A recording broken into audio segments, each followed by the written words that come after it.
नमस्ते। तो पिछले कुछ दिनों से इंटरनेट पर भारत की बदलती आबादी को लेकर एक वीडियो पर काफी चर्चा हो रही है।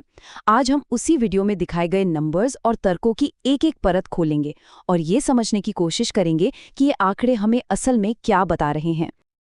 देखिए, एक डेमोग्राफिक शिफ्ट यानी आबादी में एक बदलाव तो हो रहा है, ये बात तो साफ है। लेकिन बड़ा सवाल ये है कि ये आंकड़े असल में कहानी क्या कह रहे हैं, क्योंकि एक ही डेटा से कई अलग अलग मतलब निकाले जा सकते हैं। तो चलिए, इस पूरी बहस को समझने के लिए सबसे पहले उस ग्लोबल पिक्चर को देखते हैं जिसे सोर्स वीडियो में पूरी चर्चा की बुनियाद के तौर पर पेश किया गया है। वीडियो की शुरुआत होती है दुनिया के दो सबसे बड़े धार्मिक समुदायों की आबादी में हुई बढ़ोतरी के एक बड़े फर्क से। देखिए, इन आंकड़ों के हिसाब से 10 साल में मुस्लिम आबादी में लगभग 34 करोड़ 70 लाख लोग जुड़े, जबकि हिंदू आबादी में करीब 12 करोड़ 60 लाख। अब यहाँ ये याद रखना जरूरी है कि ये कुल संख्या में हुई बढ़ोतरी है, परसेंटेज ग्रोथ नहीं। अब ये जो टेबल है वो हमें उसी दौरान दुनिया की आबादी में इन समुदायों की हिस्सेदारी का प्रतिशत दिखाती है। प्यू रिसर्च के इन आंकड़ों के मुताबिक जहां ईसाई आबादी की हिस्सेदारी 1.8% कम हुई, वहीं मुस्लिम आबादी की हिस्सेदारी 1.7% बढ़ गई और हिंदू आबादी की हिस्सेदारी वो लगभग वैसी ही रही, सिर्फ 0.1% की एक मामूली सी गिरावट के साथ। तो ये तो हुई दुनिया की बात।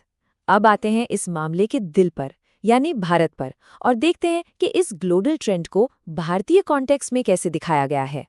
सोर्स वीडियो इन्हीं आंकड़ों को भारत के संदर्भ में दिखाता है और यहाँ बात हो रही है परसेंटेज ग्रोथ की, और तर्क ये दिया जा रहा है कि भारत के अंदर एक बड़ा डेमोग्राफिक असंतुलन, एक इम्बैलेंस बन रहा है, जहाँ 2010 से 2020 के बीच मुस्लिम आबादी 21% की दर से बढ़ी, जबकि हिंदू आबादी 12% की दर से। और इस बात को और वजन देने के लिए भारत में हिंदू आबादी की हिस्सेदारी में आई गिरावट का एक हिस्टोरिकल ट्रेंड दिखाया जाता है, जो 1947 में 84% थी, 2011 में घटकर करीब 80% हुई और आज की तारीख में 79% पर है। तो सवाल उठता है कि ऐसा हो क्यों रहा है? खैर, सोर्स वीडियो सिर्फ ये नंबर नहीं दिखाता, वो इसके पीछे के कारण भी बताता है। वीडियो के हिसाब से इसके पीछे 3 मुख्य वजह हैं। पहली, ज्यादा फर्टिलिटी रेट, दूसरी, एक युवा आबादी, और तीसरी, धार्मिक कन्वर्जन। हमारा फोकस पहले 2 पर रहेगा क्योंकि वीडियो का ज्यादातर जोर उन्हीं पर है। अच्छा, आगे के नंबर्स को देखें उससे पहले एक बहुत जरूरी टर्म समझना होगा, टोटल फर्टिलिटी रेट, जिसे शॉर्ट में TFR कहते हैं। सीधे शब्दों में कहें तो इसका मतलब है कि एक महिला अपनी पूरी जिंदगी में औसतन कितने बच्चों को जन्म देगी। और यहीं पर आता है एक मैजिक नंबर 2.1। इसे रिप्लेसमेंट रेट कहा जाता है। अगर किसी भी आबादी का TFR 2.1 है तो इसका मतलब ये है कि वो आबादी लंबे समय में स्थिर रहेगी, न बढ़ेगी न घटेगी। और ये स्लाइड ये उस बहस की पूरी जड़ को दिखाती है। NFHS 5 के आंकड़ों के मुताबिक हिंदू महिलाओं का TFR 1.94 है, जो रिप्लेसमेंट रेट यानी 2.1 से नीचे जा चुका है। वहीं मुस्लिम महिलाओं का TFR 2.36 है, जो अभी भी इस रिप्लेसमेंट रेट से ऊपर है। अब आते हैं दूसरे बड़े फैक्टर पर, जो है आबादी की उम्र। जैसा कि ये चार्ट बता रहा है, सोर्स के अनुसार मुस्लिम समुदाय का एक बहुत बड़ा हिस्सा 84% 50 साल से कम उम्र का है। ये हिंदुओं 68% और ईसाइयों 74% के मुकाबले काफी ज्यादा है। इसका सीधा मतलब ये है कि बच्चे पैदा करने वाली उम्र वाले लोग इस समुदाय में ज्यादा हैं।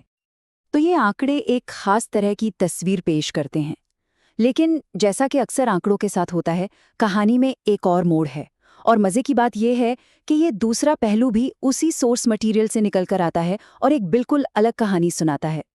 जैसे कि असदुद्दीन ओवैसी, जिनका जिक्र भी सोर्स वीडियो में है, वो जनसंख्या बढ़ने की इस कहानी को सीधे सीधे चुनौती देते हैं और इसे एक फैलाया गया झूठ कहते हैं। उनका जो काउंटर आर्ग्यूमेंट है वो मौजूदा TFR नंबरों पर नहीं, बल्कि बदलाव की दर पर टिका है। वो कहते हैं कि हाँ, TFR गिर रहा है, लेकिन चिंता की बात नहीं है, क्योंकि सबसे तेजी से गिरावट मुस्लिम TFR में ही आई है। तो यहाँ सबसे अहम बात यह है कि जनगणना के आंकड़े, जिनका जिक्र सोर्स में भी किया गया है, इस दूसरे तर्क को सपोर्ट करते हैं। ये दिखाते हैं कि मुस्लिम आबादी की ग्रोथ रेट भले ही ज्यादा हो, लेकिन वो पिछले कई दशकों से लगातार नीचे गिर रही है। मतलब ट्रेंड देखिए, जो दर 1991 में करीब 33% थी, वो गिरते गिरते 2011 तक 25% से भी नीचे आ गई। तो इस सब के बाद हम कहाँ पहुँचते हैं? हम एक ही डेटा से निकलती दो बिल्कुल अलग-अलग कहानियों के बीच खड़े हैं। एक तरफ कहानी है खतरे की घंटी वाली, जो मौजूदा ग्रोथ रेट और टीएफआर के अंतर को देखकर एक ऐसे भविष्य की बात करती है जहां हिंदू अल्पसंख्यक हो सकते हैं। और दूसरी तरफ कहानी है नॉर्मलाइजेशन की, जो सभी समुदायों की घटती विकास दर पर फोकस करती है और ये कहती है कि भविष्य में सब एक संतुलन में आ जाएगा। और ये हमें एक बहुत ही गहरे सवाल पर लाकर छोड़ देता है। जब आंकड़े किसी देश की कहानी बनाते हैं तो ये कौन तय करता है कि उस कहानी को सुनाया कैसे जाएगा?